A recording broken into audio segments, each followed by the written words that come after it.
There have been lots of shocks in the silver market this year, reflected in part by the spot price, but there are other factors that are even more alarming that we're going to take a look at, including one situation that has never been seen before by a precious metals analyst. We'll get into that and what this could mean for silver spot price moving forward as we explore.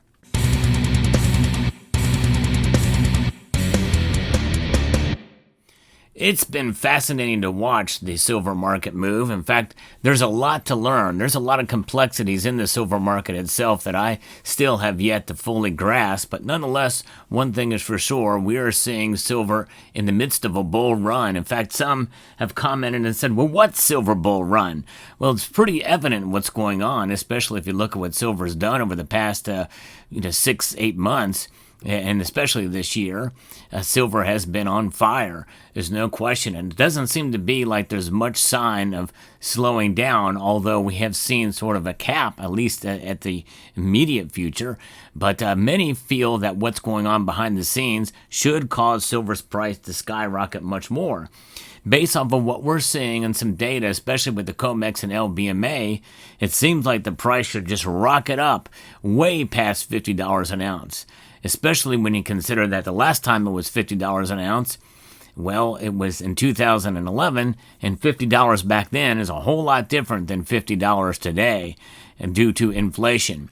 And if you go back to 1980, the last time it was around $50, well, we're talking triple-digit silver, then some. So that's the kind of thing we're looking at, and why silver stackers, even to this day, are fairly, disappointed in some of the performance that silver has done. But remember, perspective is everything, and those were anomalies. I think what we're seeing right now is in part a little bit more fluid and a little bit more reactionary to what's going on in the market. And I think some of the prices we're seeing now for silver probably will stick longer than the previous bull runs that we've had for silver. In other words, I believe there is a new floor forming for silver, and what that floor is going to look like when this all sorts itself out, it's anybody's guess, but my guess is it's probably going to be above $30 an ounce, and that's a very good thing. And of course, some people will disagree with me on that, but let me get into exactly what's happening here. There's an article here by Vincent Lancy I'm going to be referencing, but also going to be referencing a post by Bob Coleman, a precious metal analyst who found something which quite intriguing in the silver market for sure, which is quite wild to witness, which leads some to believe that this arbitrage situation and the situation with the exchange for physical and what's going on with premiums could bust it wide open, or should bust it wide open. So just July has been opening up with an alarm bell that we've seen at the beginning of the month. The exchange for physical premium for silver, which reflects the cost of converting Comex futures into deliverable metal, surged from near zero levels to between 60 and 80 cents per ounce. That kind of move does not occur in isolation. At the same time, spot silver jumped more than $2, pushing beyond $38 an ounce, and these changes occur within a 48-hour window. In fact, the high that we saw silver, the high in over 14 years, was $39.70 for the actual spot price of silver. And we saw the silver futures price, I think around $39.50 or somewhere thereabouts. And not quite $40 in the futures market yet, but nonetheless, there is that big spread. And that's one reason why I'm talking about futures prices more lately, because that is part of the arbitrage. That's part of the situation that we're looking at here. And we have to keep that in mind, because what we're seeing right now is pretty much exactly what we saw back in the 2021 silver squeeze. This is a silver squeeze on the industrial side with the Comex and the LBMA. The market had not been showing extreme activity beforehand. There was no real retail panic. There are no visible hedge fund blow-ups. The sudden dislocation points towards real physical demand. Premiums of this magnitude suggest someone is urgently acquiring silver, and they're willing to pay a steep price to get it now. In fact, we know one power buyer, David Bateman, bought, I think like 800,000 ounces or some such, which is pretty wild. And by the way, you still too can get silver at fairly low premiums these days. And channel sponsor Summit Metals has some for you. So check out Summit Metals. They are the channel sponsor. Great folks there, excellent customer service, and a growing selection on their website. Check them out at summitmetals.com. Now, one example that we see happening is the United States intensifying its strategic resource policy. We know that a 50% tariff on copper imports was announced following a months-long review. The primary objective is to retain domestic scrap copper and soon silver rather than allow it to be exported, particularly to China. Now, that's a big leap to think that silver is going to be involved, because I don't think that's been announced yet. Or else we might see the silver futures prices climb up like it did with copper. One example of this shift is the development of the Airbus Richmond facility in Augusta, Georgia, the Arubis. The billion-dollar metals recycling plant currently in phase 1 at around $300 million is designed to capture and refine scrap copper within the United States borders. The metal is intended for use in infrastructure, artificial intelligence, hardware, energy systems, and military equipment. The underlying message is simple: critical resources must stay home. The copper policy fits into a broader campaign. The U.S. is now working across North and South America to secure trade relationships around rare earths and other minerals. Argentina has become a new focus area. What happens to be a looming crisis just weeks ago has now turned into a quiet but intense coordination. Washington is building long-term supply security at the state level, backed by law, diplomacy, and economic incentives. Control over energy-related minerals is also advancing quickly. Without materials like uranium, copper, and silver, none of the major pillars of modern life, AI, semiconductors, defense systems, or data networks, can operate. The entire system depends on a steady input of these physical resources. And so now there's a debate happening, thinking that silver may be in part of those tariffs when there's not as much domestically produced here, which means we need silver coming in from Mexico especially.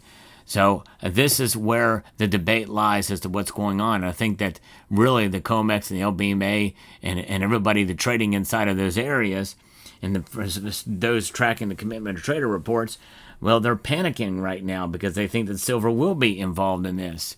Now, silver is one of the key materials undergoing revaluation.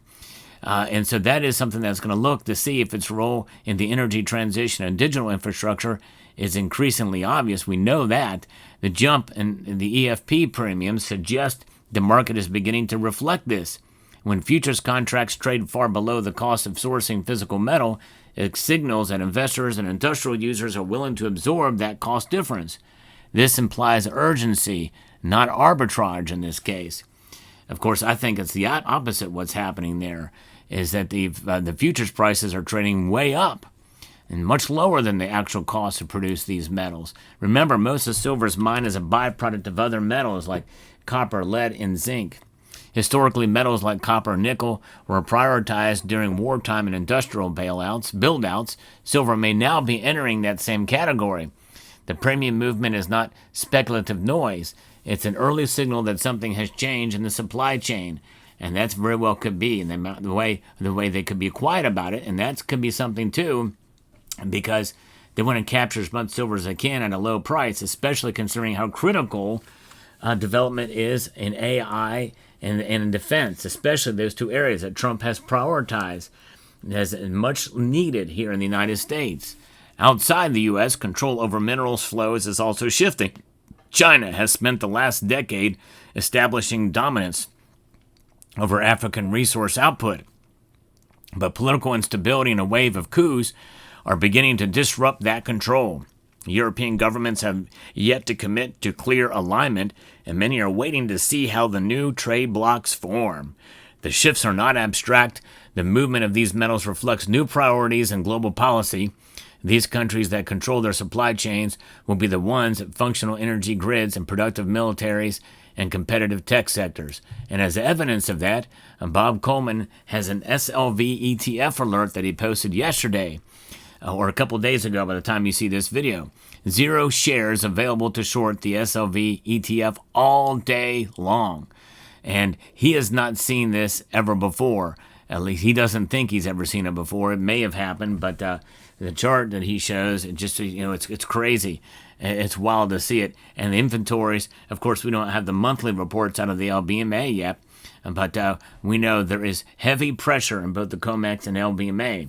But the exact opposite is happening at your local coin shop. Think about these as the silver backing up the SLV, the short positions getting squeezed, and this is the bullion that you and I buy at a local coin shop. There's a flood of it out there, especially a flood of constitutional, which was why, Coin Shop Chris has stopped the melt campaign.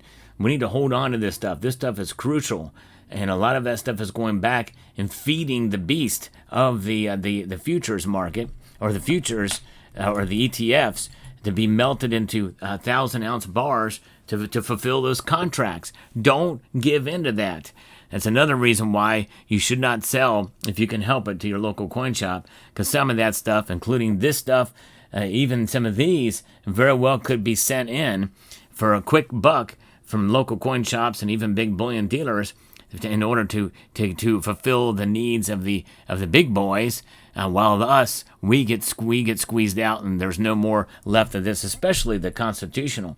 They're not making this stuff anymore, folks. Now it's not rare, but nonetheless, this stuff is going to be crucial for what a lot of states are doing, recognizing silver as money again, and this is the most recognizable form of it, is constitutional. All you got to do is look at the date for these Washington quarters. Anything in 1964 or earlier is 90% silver. Easy peasy. And so that is something that we need for commerce and for stacking too. I'm holding on to my constitutional, but I'm holding on to most of my silver. There are obviously exceptions where you may need to sell your silver, or you find an opportunity to make your silver work for you. Certainly understand that. There's exceptions for everything. But the recent movement in silver is a front-running indicator of the deeper structural change that we're seeing. Physical demand has outpaced paper pricing. The exchange for physical spike and the spot rally are signals that the material world is reasserting control over the financial one. The United States has begun to act with urgency. It's building out capacity, restricting exports, and solidifying regional alliances. The market has responded quickly. Although not as quick as some people think it should, silver has moved higher, and the other premium to obtain real ounces widened significantly. This is what a supply chain reshuffle looks like. It starts quietly with tariffs and facility openings, then it shows up in price dislocations. And finally, it's recognized in hindsight as the thing of something much larger.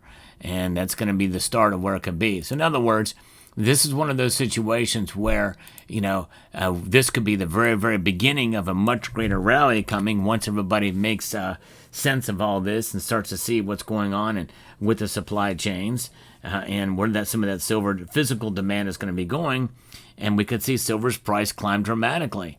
I don't rule any of that out. However, from what I've seen in the past, I think probably, there's going to be a balance probably somewhere in this, which is why I think a new floor will emerge for silver through this rally that we're really kind of in the midst of, but it could intensify. Be prepared for any and all situations. To much an extent, we've not been here before. Things are different now, but we also have to be cautious and careful and not get too carried away in making decisions based off of what some folks say, because either they may be sponsored by a bullion dealer or they have another motive in mind, or anything else. I think that the thing we can do is to be as realistic as possible, and really that is where things measure out in terms of how silver is going to be. The fundamentals have not changed, no matter the price of silver. So the quicker we realize that, the better off we're going to be, no matter what the price is going to do. But I'm keeping an extreme open mind here. But let me know what your thoughts are down in the comment section below. In the end, silver wins no matter what. And especially it's winning over the dollar, which has lost a lot of value since 1913, since the enactment of the Federal Reserve Act. So there you go. Let me know what your thoughts are. I'd like to extend a multitude of gratitude to each and every one of you for taking the time to watch, and to encourage you to please rate, share, comment, and subscribe.